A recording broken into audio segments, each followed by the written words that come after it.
आपको भी बचपन में आपके स्कूल में बताया गया होगा कि सूरज एक आग का गोला है, पर आपसे झूठ बोला गया था। तुम्हें कैसे पता चला? देखो, धरती पर आग लगना एक केमिकल रिएक्शन है। मतलब ये कि अगर हम किसी चीज में आग लगाते हैं तो उसमें ऑक्सीजन जलने वाली चीज और टेम्परेचर होता है, तभी आग लग पाता है। और अगर इनमें से एक चीज भी हट गई तो आग लगेगी ही नहीं। ठीक है, समझ गया।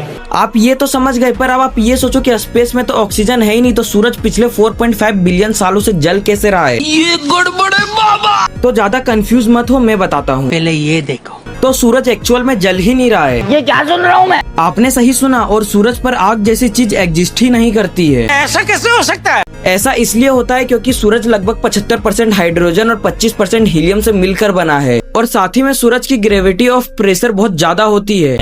तो इससे होता यह है कि हाइड्रोजन के एटम्स एक दूसरे से टकरा जाते हैं, और इसे साइंस में न्यूक्लियर फ्यूजन कहते हैं। नॉर्मली एक एटम दूसरे एटम से कभी नहीं टकराते हैं, बट सूरज की ग्रेविटी ऑफ प्रेशर इतनी ज्यादा तेज होती है कि एक एटम दूसरे एटम से टकरा ही जाते हैं, जिससे भयानक हीट और लाइट निकलती है, और हमें देखने पे लगता है कि सूरज जल रहा है। A to Z सारी बातें बता दी, तो कर दो सब्सक्राइब।